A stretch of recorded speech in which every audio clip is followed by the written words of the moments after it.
Mesdames, Messieurs, bonjour et bienvenue dans votre émission Parlons Santé. Aujourd'hui, nous sommes sur ce plateau avec 4 invités. Alors là, il s'agit du professeur Moustapha Ndiaye, qui est neuropédiatre. Bonsoir à vous, professeur, et bienvenue. Bonsoir, madame. Merci vraiment de nous accorder encore de votre temps pour parler encore d'enfants aujourd'hui. Et nous allons parler des enfants atteints de trisomie 21 et d'autres pathologies. Bien sûr, vous allez nous éclairer sur tout cela tout à l'heure.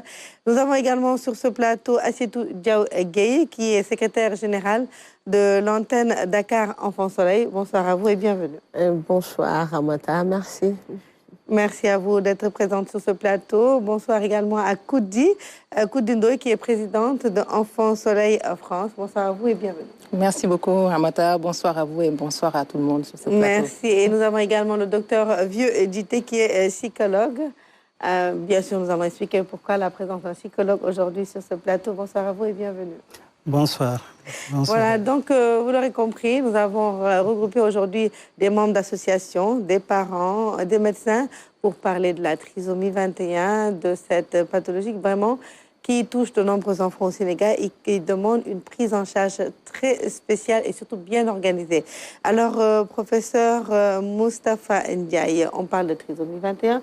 Que pouvez-vous nous dire par rapport à cette pathologie? On sait qu'il y a beaucoup de parents qui ont des enfants atteints de trisomie et des fois qui ne savent pas vraiment vers qui se tourner. Alors, on sait que vous les aidez beaucoup, vous prenez beaucoup d'enfants en charge et vous soulagez également beaucoup de parents parce que vous arrivez à leur expliquer la maladie et à les aider dans la prise en charge de leurs enfants. Merci, madame. En fait, la trisomie 21 est un accident génétique qui survient au cours de la grossesse. Elle renvoie globalement au handicap. C'est l'une des causes les plus fréquentes, en tout cas. Et c'est lié à certains facteurs, notamment des grossesses tardives, en particulier, mais ça peut arriver à des âges beaucoup plus bas. Donc, pour dire simplement qu'il y a la trisomie 21 qui est une cause de handicap.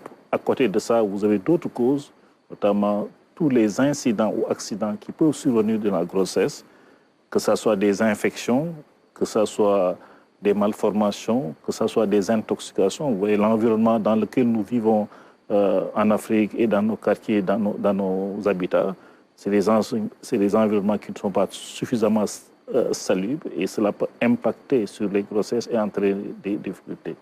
De la même façon, toutes les maladies maternelles qui ne sont pas bien maîtrisées peuvent impacter négativement sur le développement du fœtus et donc du cerveau. C'est pourquoi quand une femme est malade, la maladie en soi n'est pas une contre-indication à la maternité. Mais quand une femme est malade, elle doit se donner les moyens de prendre en charge cette maladie pour que cela n'influe pas négativement sur la grossesse. Donc, c'est vous dire que les causes sont multiples. Mais chez nous, les principales, c'est la trisomie 21. Et c'est surtout les accouchements difficiles.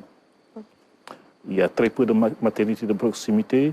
Les ressources humaines sont insuffisantes, ce qui fait que les femmes mènent des grossesses dans des conditions pas suffisamment sécures pour elles-mêmes et pour leurs enfants. Quand on voit ce qui se passe à Dakar, notamment dans des hôpitaux dits de niveau 3, avec beaucoup d'enfants qui sont asphyxiés à la naissance, on est inquiet. Est-ce que ce n'est pas également des conséquences du manque de prise en charge? Des prises en charge, c'est surtout les consultations. Jusqu'à présent encore, il y a des femmes qui ne vont pas en consultation durant la grossesse. Oui, c'est ce que j'ai dit. C'est-à-dire, la grossesse, c'est un événement sérieux. Elle doit être prise en charge en amont même, préparée, et durant toute la grossesse, il faut qu'un certain nombre de conditions soient réunies. D'abord, il faut que la femme soit prête, le couple soit prêt. Ensuite, il faut que la femme et l'homme soient en bonne santé physique et morale. Cela est extrêmement important pour faire une grossesse, l'amener jusqu'à son terme. Il faut également, par exemple, que l'environnement psycho-affectif dans lequel va baigner la femme soit des meilleurs. Parce qu'une femme qui n'est pas bien dans sa peau, une femme qui est anxieuse, une femme qui a des difficultés, durant sa grossesse, cela entraîne des affects négatifs qui peuvent perturber le développement de l'enfant et entraîner un handicap. Donc, au-delà de la trisomie 21, il y a le problème du handicap. D'accord. Et justement, vous parlez d'une grossesse qu'il faut que la femme soit bien. Il ne faudrait pas qu'il y ait trop de tension durant cette grossesse. Il faut vraiment qu'on chouchoute ces braves dames durant la grossesse. Et ça me permet d'interpeller, bien sûr, Assietou Diaogué, qui est secrétaire générale de l'antenne Dakar Enfant Soleil. Mais avant de parler de cette association pour laquelle vous êtes là aujourd'hui, mais on parlait de cette trisomie 21. Vous êtes parent d'enfants atteints de trisomie. Est-ce qu'un peu vous rejoignez ce que le professeur vient de dire par rapport à l'état mental de la maman durant la grossesse? Merci Ramata, parfaitement. Je m'associe au professeur parce que là, par rapport à mon expérience, je dirais effectivement, il faut vraiment il faut le moral. Une femme qui est enceinte ne doit pas être anxieuse, ne doit pas être sous tension, doit être chouchoutée entre guillemets. Vraiment, elle doit vivre un environnement qui lui permet d'être gaie, d'être vraiment à la hauteur de tout ce qu'il fait avec joie. Parce que généralement, nous, par exemple, surtout les femmes qui travaillent, nous vivons beaucoup de pression dans nos services. Donc souvent, allier le foyer et la maison pose problème. Surtout quand vous gérez beaucoup de responsabilités. Souvent, il y a une certaine incompréhension de la part des employeurs. Et la charge est tellement énorme que nous sommes tout le temps sous tension. Ce qui fait que, généralement, nous, ces femmes-là, je parle au nom de toutes ces femmes-là qui travaillent et qui ont un certain niveau social de responsabilité, généralement, nous vivons des grossesses très difficiles à cause de notre travail, de notre activité professionnelle. Et je pense que c'est le lieu quand même de mettre le doigt là-dessus, parce que ça a des conséquences très néfastes. Justement. Vous avez eu, vous, par contre, à faire un suivi correct de votre grossesse? Vous avez pu respecter vos rendez-vous? Évidemment. J'ai respecté mes rendez-vous à la lettre. Je n'ai jamais arrêté de rendez-vous. J'ai été très bien suivie. Mais je vivais une pression extraordinaire sur le plan de travail. Et comment vous avez su le fait que votre enfant était trisomique? À la naissance ou bien quelques jours après? Moi, dès la naissance. Dès la naissance, je me suis rendu compte qu'il y avait quand même une certaine différence. Donc, comme je connaissais très bien les traits et autres, là, je taquinais le médecin, je lui disais, mais docteur, mon bébé là, on dirait que... Il me dit non, peut-être qu'il a des petits yeux comme toi seulement, mais quand même, au fond de moi, j'avais des doutes. D'accord. Et c'est combien de temps après que vous êtes allé voir un spécialiste pour vous rendre compte que c'était la trisomie? Moi, même avant de sortir même de la clinique, j'étais déjà informée de ça. Mais durant tous mon séjour, je soupçonnais quand même. Parce que je voyais que d'abord qu'il était un peu inactif. Donc, il n'était pas comme les autres bébés, comme mes autres enfants. Je voyais une différence énorme. Et là, je me posais des questions, mais qu'est-ce qui se passe? Qu'est-ce qui se passe? Mais quand même, il y avait toujours effectivement cette idée-là d'avoir un bébé trisomique qui me trottinait la tête. Et là, j'étais préparée. Préparée, tout à fait. Mais professeur, vous, en tant que neuropédiatre, quelle est votre place aujourd'hui dans ce couple mère-enfant, surtout enfant atteint de trisomie? Quel est le rôle que vous jouez pour ces enfants et pour ces mères? Le premier rôle du médecin, c'est d'abord d'aider au diagnostic, de poser le diagnostic. Bien entendu, ça suppose un certain parcours, ça suppose une certaine démarche. Une fois que le diagnostic est fait, il faudra accompagner la famille, parce que ce sont des enfants qui posent un certain nombre de problèmes. Je vous l'ai dit tout à l'heure, la trisomie est cause de handicap, et à côté de cet handicap qui peut être moteur, qui peut être intellectuel, qui peut être neurosensoriel, l'enfant peut faire des crises d'épilepsie, etc. Donc, il faut les accompagner sur ce plan et, à partir d'un certain âge, envisager avec les parents l'insertion sociale de ces enfants, l'insertion scolaire de ces enfants. Je pense que le rôle du médecin est un rôle central. Quand ils sont diagnostiqués, la plupart du temps, ils viennent à quel âge? Vous les voyez à partir de quel âge? Vous les voyez assez tôt ou bien ils viennent en consultation à un âge assez avancé vers vous? Ça dépend des conditions sociales. Ça dépend du niveau culturel, du niveau de formation des parents. Il y en a certains qui viennent très tardivement, parce que dès le départ, les parents pensent que cela relève d'autres choses. Donc, les familles vont aller consulter des tradipraticiens, des marabouts, avant de venir tardivement. Il y en a, par contre, de plus en plus dans les grands centres urbains, en tout cas à Dakar, des jeunes parents qui très tôt viennent à l'hôpital et avec les médecins essayer de trouver une solution au problème des enfants. D'accord. Alors, docteur Violité, vous également, vous avez une place très importante dans cette prise en charge d'enfants et de mères, et je vais même dire de la famille, qui vivent avec un enfant atteint de trisomie. Alors, vous êtes psychologue. Comment, d'habitude, ces familles perçoivent un peu cette nouvelle? Comment ils vivent cette nouvelle une fois qu'ils savent qu'il y a cet enfant qui est atteint de trisomie et qu'il faut faire face et prendre en charge correctement ou bien même normalement, entre guillemets, cet enfant? Merci beaucoup. Je vais parler au nom en tant que responsable de la section santé de l'association Enfants Soleil, alors qui est confronté chaque jour pratiquement avec la question dont vous venez donc de dire. Donc on reçoit des parents, mais la première inquiétude, c'est justement l'acceptation de l'handicap de l'enfant. Vous savez, on vit dans un pays où la société n'est pas du tout tolérante. Donc l'handicap de l'enfant est souvent considéré comme une faute qui vient en réalité donc de la maman. Donc ce qui fait que la maman, souvent, il y a ce regard des autres qui pèse lourd. Il y a également la société qui ne laisse pas aussi. Ça commence d'abord au sein de la famille, avec la belle famille qui va dire de gauche à droite qu'en principe, c'est sa faute.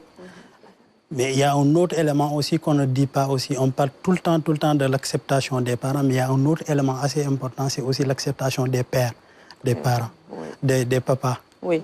Rares sont la plupart des mamans arrivent chez les spécialistes tout simplement parce que le papa n'est pas d'accord que son enfant a des difficultés. Ou bien le papa n'accepte pas l'handicap de l'enfant. Ce qui fait qu'il faut d'abord que les deux parents puissent avoir trouvé le consensus que justement ça, l'enfant a des difficultés et qu'il faut voir des spécialistes pour aller donc trouver des solutions ou pour aller donner des orientations beaucoup plus claires. Mais souvent, on rencontre le plus souvent que ces parents-là viennent un peu en retard. Donc là, ce qui signifie qu'en principe, l'acceptation, c'est un processus et ce processus se fait en collaboration avec les professionnels, avec les pères également, c'est-à-dire les semblables. Donc le fait simple de reconnaître que moi j'ai un enfant en situation de handicap et que je vois s'éduquer un enfant en situation de handicap. Cette solidarité qu'on va avoir aussi peut avoir un impact significatif sur leur vie, mais également sur la vie de l'enfant. En plus de cet handicap de l'enfant trisomique, est-ce que également ça ne crée pas des tensions dans les couples? Des fois, vous ne vous retrouvez pas peut-être avec des mères toutes seules, abandonnées par les époux? Oui, justement, on retrouve beaucoup de mères abandonnées, toutes seules avec leurs enfants. C'est justement ce côté social qui fait la pertinence de l'association Enfants Soleil, exactement. Donc, pour la plupart, vous rencontrez les enfants ou bien des parents qui sont seuls, qui viennent seuls en consultation avec leurs enfants, d'autres divorcés, d'autres abandonnés. Donc, ce qui fait qu'il est un peu seul face à cette situation qu'il doit essayer donc de surmonter. Vous êtes secrétaire général de cette antenne Dakar Enfants Soleil. Qu'est-ce qui vous a... Est-ce que ce qu'il a dit aujourd'hui par rapport à ces tensions dans les couples, dans les familles, c'est ce qui vous a poussé à mettre en place ou à participer à cette association Enfants Soleil? Bien sûr. Donc je rejoins Dr Djita, hein, il a parfaitement raison. Au fait, effectivement, ce rôle de salvateur, je dirais, auprès des parents, ça fait partie, je dirais que c'est le point numéro 1 de l'association. Parce qu'aujourd'hui, ce qu'il faut comprendre, c'est que généralement, les mamans, bon, on s'appelle Maman Soleil, les mamans qui ont des enfants à besoins spécifiques, généralement, ils souffrent intérieurement parce qu'ils sont seuls. Il y a toujours le regard de l'autre. Ils sont pointés du doigt. Et comme il dit, l'acceptation qui pose problème d'abord. Parce qu'avant de franchir un pas, il faut d'abord accepter pour vraiment montrer la face et prendre en charge comme il se doit son enfant. Aujourd'hui, par exemple, au niveau de l'association, nous jouons ce rôle-là. Si, par exemple, nous avons permis aux parents d'adhérer avec une prise en charge gratuite de leurs enfants, c'est surtout pour ratisser l'arche. C'est une manière de pousser les parents à accepter leur situation et faire comprendre qu'elles ne sont pas seules. Ils ne sont pas, parce qu'il y a aussi les papas qui sont à l'intérieur, qui prennent bien parce qu'il y en a qui ont perdu leur maman. Ce qui fait que souvent les papas sont seuls, ils intègrent l'association. Donc aujourd'hui, nous jouons un rôle tellement important sur la psychologie de ces parents-là. Les parents, ils viennent, ils sont épanouis. Ils sentent que leur peine est partagée. Et là, c'est des forums qu'on organise avec le groupe. On en discute. Chacun émet ses idées. Donc il y a des expériences qui sont partagées. Ce qui fait que là, on organise même des fêtes entre nous. Il y a même un GIE qui est créé pour permettre aux parents d'avoir des revenus. Parce qu'il y en a qui ont perdu leur emploi. Il y en a, faute de disponibilité, de trucs, faute de travail, à cause de la prise en charge des enfants, ils ne peuvent pas faire autre chose. Donc, ils ont la contrainte de rester à la maison et de s'occuper de leurs enfants. Ils demandent beaucoup de temps. C'est des enfants qui demandent beaucoup de disponibilité. Beaucoup, beaucoup, beaucoup. Tu dois être là partout à chaque fois qu'il y a le besoin. Donc, ces parents-là, aujourd'hui, au niveau de l'association Enfants Soleil, nous sommes arrivés à créer un GIE qui leur permet de gagner, d'avoir des revenus et puis de s'épanouir. Tout à fait. Voilà. Alors, il y a Koudindoy qui est la présidente de Enfants Soleil France. Alors, Enfants Soleil France, Enfants Soleil Sénégal, Dakar. Pourquoi vous avez créé donc cette association Enfants Soleil France? Pourquoi? Alors, avec Enfants Soleil France a été créé à 1 mois d'intervalle de Enfants Soleil Sénégal. Donc, juste à titre d'information, l'association a été créée en 2020. Donc moi-même, je suis maman d'une petite fille porteuse d'un handicap, donc qui est autiste avec un peu de DMC. Donc j'ai un mélange des deux, on va dire. Et donc en faisant le suivi médical de ma fille, j'ai vu que la tâche n'était pas très simple. En tant que parent, c'est un parcours assez compliqué. Et donc, voilà, comme je le dis souvent, plus je faisais les soins et l'accompagnement avec ma fille au niveau de là où on est, plus je pensais, j'avais une pensée aussi à toutes mes sœurs qui sont au Sénégal. Et donc, en voyant les spécialistes tels que le professeur et docteur Guité, à chaque fois, je leur disais, j'aimerais bien faire quelque chose pour le Sénégal. Je ne sais pas comment m'y prendre. Mais en tout cas, je sais que j'aimerais œuvrer pour le social. Et le retour que j'avais sur ces questions, c'était prenez d'abord soin de vous, avant de vouloir prendre soin des autres. Alors, la réponse que je veux donner juste à leur interpellation, c'était pas je veux prendre soin des autres, c'est que je voulais partager mon expérience, ce que je vivais au quotidien, sachant que c'est un parcours extrêmement difficile. Et je profite de ce moment aussi vraiment pour remercier tous ces professionnels qui se donnent avec un grand cœur pour nous accompagner. Parce que le parent, il faut le comprendre au niveau psychologique. Il y a un grand travail que le parent doit effectuer côté psychologie avant même d'entamer la prise en charge avec son propre enfant. Et donc, ce travail a été fait. J'ai été accompagnée par des psychologues. J'ai été accompagnée par tous les professionnels qui accompagnaient ma fille. J'ai essayé de comprendre vraiment ce monde du handicap et de ce fait, donc je me suis dit, je vais regarder ce qui se fait au niveau du Sénégal. Avec les recherches sur Internet, je suis tombée sur un poste d'Enfants Soleil. Et un mois, en discutant avec Madame Adamandao, que je salue au passage et que je remercie beaucoup d'ailleurs, en discutant avec elle, nous avons créé l'antenne France. Parce que, ayant les mêmes idées, les mêmes motivations et vraiment le même discours, en fait, on se rend compte qu'entre mamans d'enfants en situation de handicap, on a les mêmes réflexions, on a les mêmes pensées, on a les mêmes idées et on a les mêmes objectifs pour nos enfants. Certes, il y en a certaines d'entre nous qui vont prendre du temps à accepter, d'autres vont accepter un peu plus tard avec l'accompagnement, mais nous voulons tous aller au même endroit. Et au lieu de se disperser, dans ce cas-là, je me suis dit, autant aller rejoindre Enfants Soleil Sénégal. Et donc, l'antenne France a été créée. Et aujourd'hui, nous avons aussi une antenne en Belgique et nous avons aussi une antenne au Canada. Très bien. Donc, voilà la genèse, en tout cas, de la naissance de cette maison jaune au Sénégal. De Enfance Soleil. D'accord. Et vous avez une maison jaune maintenant au Sénégal qui prend en charge? Exactement. Nous avons une maison jaune au niveau de Malika. Donc, pareil pour l'histoire de la maison jaune, c'est qu'on a essayé. Donc, c'est pour ça que j'encourage aussi tous les parents qui ont des enfants en situation de handicap de ne jamais baisser les bras, parce que quand on essaie de poser des actions, on peut avoir un peu de résultats. Et donc, en 2020, nous avons dit on veut un centre pour les enfants soleil. Eh bien, il n'y en avait pas, du moins, il y a des structures qui existent, mais en tout cas, pas de la façon dont nous voulions. Parce qu'il faut savoir qu'Enfants Soleil, aujourd'hui, Enfants Soleil Monde, nous avons une philosophie.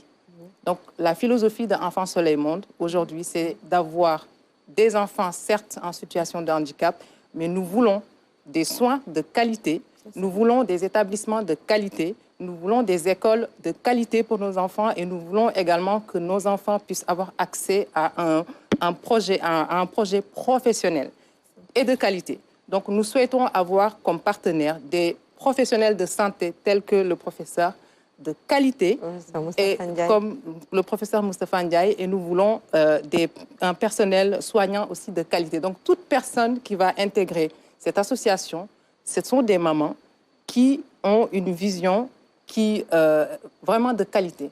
Nous ne voulons pas faire du social juste pour faire du social. Nous voulons faire du social, mais autrement. Tout à fait, c'est important. Alors, professeur, juste revenir sur cette prise en charge. Elle a parlé de prise en charge. Ils veulent des professionnels. Et comme je l'ai dit au tout début de cette émission, vous êtes très connue parce que beaucoup de mamans se sont rendues compte aujourd'hui que si elles y arrivent, bien sûr, c'est grâce à vous, grâce à tout ce que vous faites pour leurs enfants. Et aujourd'hui, tout à l'heure, vous l'avez dit, on l'a un peu brossé, en plus de la trisomie, il y a d'autres pathologies des fois qui s'accompagnent à cette trisomie. Donc, il y a toute une prise en charge assez complexe de la pathologie. Oui, je l'ai dit un peu plus tôt, quand on parle de handicap, c'est quelque chose de large. Il y a le handicap moteur, il y a le handicap intellectuel, il y a le handicap comportemental. Une des intervenantes a parlé d'autisme. C'est des troubles de comportement assez lourds. Donc, le handicap est un problème global. La trisomie n'est qu'une cause parmi d'autres. Et je pense qu'au-delà de ce constat, il me paraît important que ce problème devienne, dans nos sociétés, une priorité. Que la société essaie de s'approprier la question du handicap et d'y apporter les solutions idoines. Ça commence d'abord par l'accepter au niveau de notre société. Ça commence d'abord qu'au niveau des pouvoirs publics, au niveau le plus haut, que cette question fasse l'objet d'un examen critique. J'étais là il y a plus d'un mois, on parlait de handicap. Si je reviens dans un an, on va parler peut-être d'handicap et d'insuffisance des ressources humaines, pour dire simplement que, au-delà des initiatives privées, qu'il faut encourager, parce que tout est parti de ces initiatives. Il faut que, si nous voulons véritablement avancer sur cette question, il faut que les pouvoirs publics s'impliquent en profondeur sur cette question. Tout à l'heure, nous allons parler peut-être de la question de la scolarisation de l'école.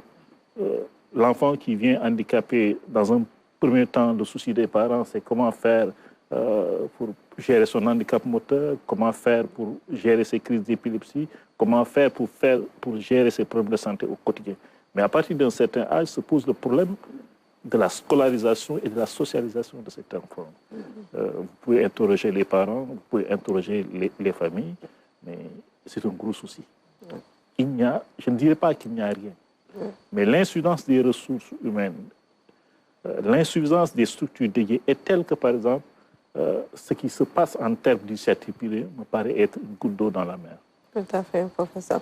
Alors, docteur, juste pour suivre un peu la logique du professeur Ndiaye, est-ce qu'il ne faudrait pas aussi qu'on a un peu l'impression que c'est nous, société, nos populations, qui devrions déjà prendre sérieusement pour cette maladie? C'est-à-dire, on sait que dans notre société, beaucoup de ces enfants atteints de trisomie, dans les quartiers, dans les familles, on se moque beaucoup d'eux. Ils sont un peu source de diversion quand il y a des rassemblements, ce qui est très dommage.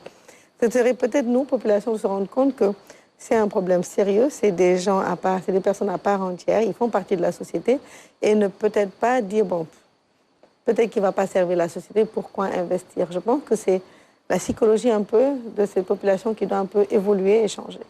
Oui, justement, la mentalité par rapport, mais la vision par rapport à l'handicap doit être changée.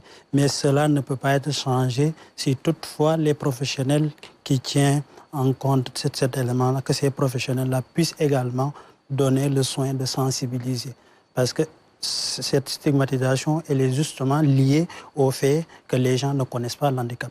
Donc on n'accepte pas quelque chose qu'on ne connaît pas.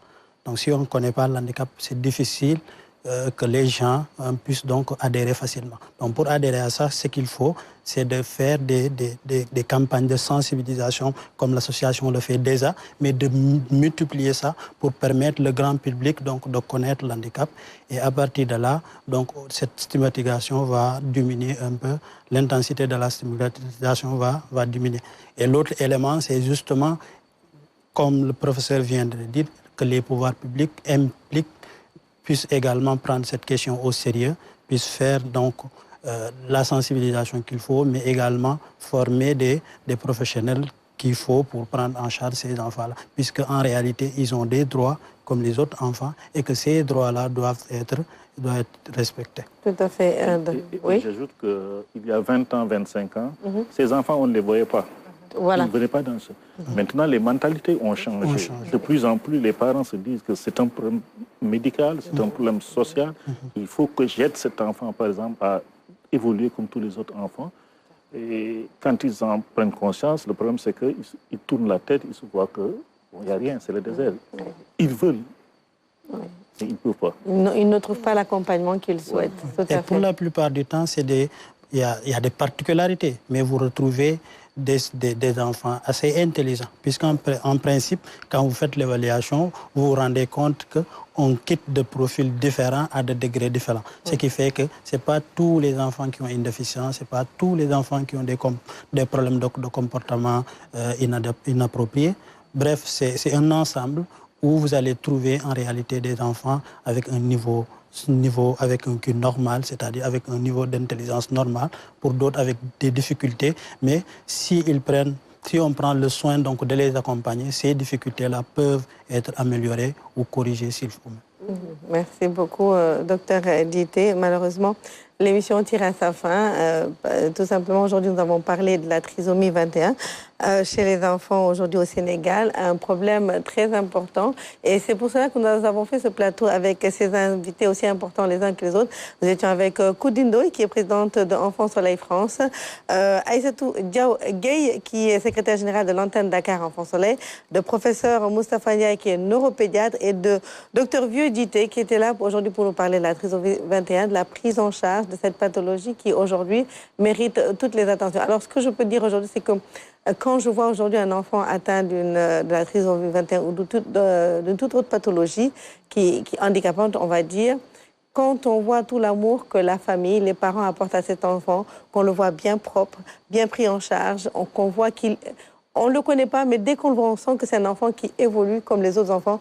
Là, on se dit, mais tiens, c'est possible. Donc, il faut bien s'en occuper pour avoir les résultats qu'on veut et pouvoir espérer voir cet enfant évoluer dans la société. Et c'est bien possible. Donc, il faut y croire. Il faut s'y mettre, il faut s'approcher des spécialistes tels que le professeur Moustapha Ndiaye, du docteur Vieux Dité et d'autres spécialistes dans ce domaine. Et également rejoindre, pourquoi pas, l'association Enfants Soleil, à l'antenne Dakar, qui vont peut-être eux aussi vous orienter pour une meilleure prise en charge de ces enfants qui méritent vraiment toute notre attention. Madame, Monsieur, merci de votre aimable attention.